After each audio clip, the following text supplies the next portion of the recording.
we're going to take you to another place where there's a lot of activity going on, like power struggle, sex, and glamour, as we take you to the seaside community of Santa Barbara. But this one's on TV. You are the most evil, sadistic woman who ever lived. So who are you going to make miserable next? There is nothing in this world I wouldn't do for you. You disgust me, Gina. Marry you, you idiotic. I can tear you apart. Seems like any old day to me. Now, how could all of that intrigue be happening in the peaceful seaside community of Santa Barbara? Well, actually, that's mild compared to everything else that goes on, because things really heat up here at NBC's Studio 11 in Burbank, where they tape one of the hottest soaps on daytime television.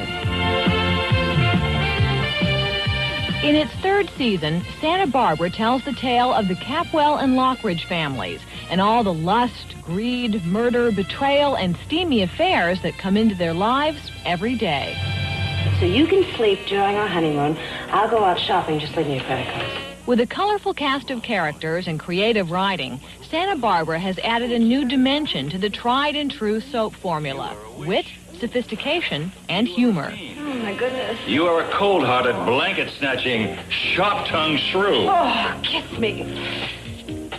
I'll think about it. Keeping the passion pulsating is the job of creator and writer Jerome Dobson. That's the hardest part of the job, coming up with fresh ideas. It's easy when you have very complicated characters, and we try to make our characters as deep and complicated as we possibly can, because then the action and the stories flow from the characters, and that's what's really fun about writing. I don't know what you're talking about. Admit what? That I'm your daughter! Keeping the characters and their very complicated lives straight can require a scorecard. So if you've missed a few episodes, here's what's up. Sophia and the Cece characters had been married and had 3 children together. Sophia disappeared. I won't even get into why or how. But the whole story now is after a lot of problems and heartbreaks, that they are desperately in love and the only people that exist for each other. And we've gotten right down to our wedding day, and there's a villainess on the show. His name is Gina. And she is keeping us apart because she's blackmailing us with a tape that would free our daughter of murder charges. Well, I had an affair with my stepson, and then my husband kicked me out. I've been very angry about that ever since, and now I'm blackmailing him into remarrying me. He took my son away, which was our son that we had both adopted, but I'm getting him back for that, too. I once poisoned Mason. I guess since he wasn't doing and saying what I thought he should. We have a perfect relationship. Cruz and Eden are completely in love with each other, and everything's fine, except that the one thing they did wrong is they both married other people. My husband tried to kill me at SeaWorld. He got married to a wife who went to a mental institution because she got pills planted in her jewelry box. And then we got back together, and then his ex-girlfriend came in from out of town because... And she feels guilty because she tried to drown the girlfriend that Cruz had before her. Got it? Well, if you think the storylines are complex, putting this soap opera together is just as intense. The transformation. This is the best group of people. It is fun. You know, you get to, like, indulge a lot of fantasies that in real life you can't afford to.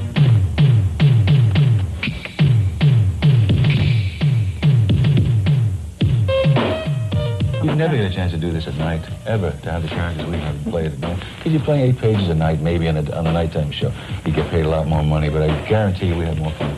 You're covering so much material. Covering so much material, and you sort of look forward to that pump at the end of the day when everybody gets wound up and ready to go to tape. It's fun, and, you know, and I'm hooked on it.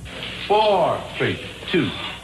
What kind of toll does working on a soap opera take on your personal life? I can't tell you how many days I leave here and go, I gotta be back here in 10 hours, and that doesn't include... And you do a lot more homework than I do. It doesn't include going home and studying the script. So what I really do is I go home, I take an hour off, I go back to the script, I go to bed, I get back up, and I do it all over again. By the time you do that 5, 6 days in a row, for 2, 3 months in a row, you start to go cuckoo. And your personal life looks like downtown Beirut on a holy day. Another challenge presented are the steamy bedroom scenes on Santa Barbara that occur at the drop of a robe. Well, let's pretend. What? Let's pretend that we like each other very much. It's really strange. It's like kissing for money, you know? Snuggling for dollars. And you have people that come on. I had a scene a couple weeks ago with a guy I'd worked with maybe 3 or 4 times. He'd come in for the day, and we'd do our scenes, and this was all well and good, and I'm in bed with him. I mean, we're all over each other, in bed. It's strange. But how far can they go? As far as we're concerned, the writers, there are very few limits. Scenes generally are sexier with people's clothes on than those naked scenes. Although there seems to be no limit on sex, there always seems to be a hold on happiness. Deceitful, lying, two-faced. I've never met such a heartless scum. How dare you? How dare you desert me and do it now by denying it? I'm going to hate you for as long as you live, even after that while you're burning in hell. Conflict, you need conflict all the time. But we can be happy with it on a day basis, and something comes between us, and happy again, and then something's got to come between us each time. So will Cruz, Eden, Mason, CC, and Sophia ever find true happiness, or will the incredibly evil Gina ruin any chance they'll ever have? You'll have to tune in for the answer, but I'd put my money on Gina. Why don't you collect your marbles and crawl back into the hole you came from?